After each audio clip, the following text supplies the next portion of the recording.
guys ready? Anybody got any questions in particular?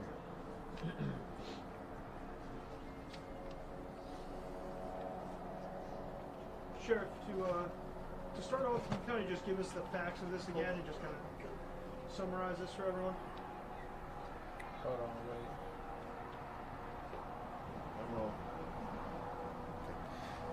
So just to summarize again, going back to yesterday, we've been searching for a missing 5-year-old since 1 o'clock, roughly, since yesterday. We've had air support in the air. We've had drones in the air. We've had volunteers. We've had canines. We've had canines on the ground. We're fixing to put some more canines on the ground. As you can hear now, the helicopter's still in the sky. We're still looking. We suspended the search a little earlier because volunteers were flagging potential things that they thought might be explosives. We have identified across the street that none of those items flagged were explosives, okay? So we're going to resume searching back across that side of the property in the morning, but for tonight we're going to keep everything contained to the right side of the property and continue to search. The house has been cleared.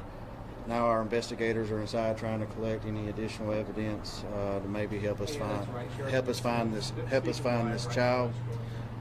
Like I said, again, I'm very pleased with the community outreach and community support. Just today alone, since 7 o'clock, we had 126 first responders that came out to work, help try to find this child. We had 161 volunteers that came out to help search. We covered over 500 acres today, which is a lot of ground to cover in a short amount of time that we got done today. We're going to regroup again tomorrow at 7 o'clock. I know rain's supposed to be moving in, and we'll have to, play it by ear and see how the weather goes throughout the day. Sheriff, I think one of the big questions moving forward is what does this search look like? You mentioned today that there's been no indication that the child's in the woods. Does that mean you're expanding your search to other areas of kind of Walker County, or are you guys looking anywhere else? Right now, the FBI is working on some things, and they're working on collecting data and information that may expand our search later on. But for right now, we don't have any reason to believe it is expanded outside of where we're at now. We're just continuing to just methodically search this area here. Do you know what those devices were, if they were not explosives that were found on? They just said they was not explosives. They didn't go into any details.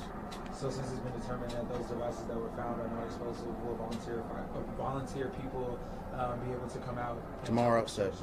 Tomorrow at 7. So the same thing we did today, we'll repeat it again tomorrow at 7. People can come in, they can check in, and we'll start this process again tomorrow for volunteers. Overhead? Are y'all still doing drones and stuff tonight? Or is that Yes, so the helicopter's running their FLIR and thermal from the sky. They'll be running that through the night. So whenever the helicopter goes and refuels, we'll put the drones back up in the air. So we'll constantly try throughout the night to have air support in the air. The FBI's got some fresh canines here that are about to do some searching on the property, the main property. And like I said, we'll be busy all night. We'll be working all night until we find the child. And we're doing the best that we can with the situation and the information that we have. With having to suspend the on-the-ground search for a large part of the day today, how do you think that's impacted the investigation? It hinders it, but I will say this: I am proud of the volunteers because they listened this morning.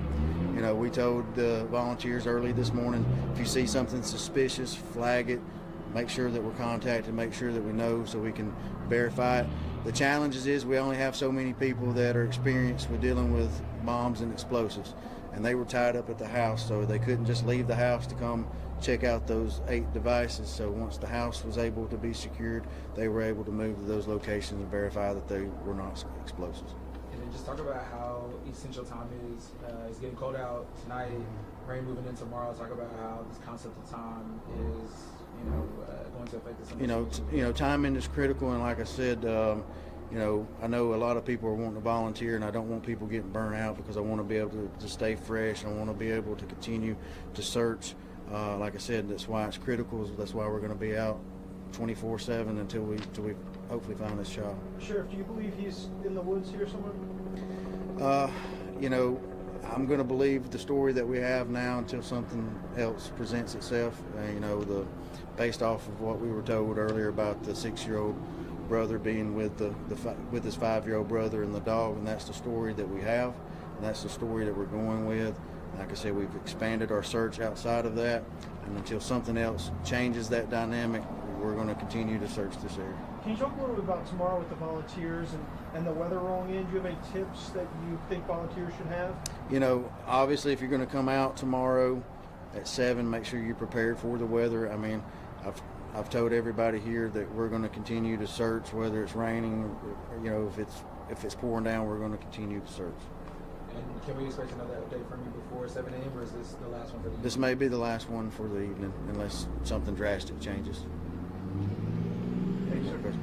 Thank you. Thank you.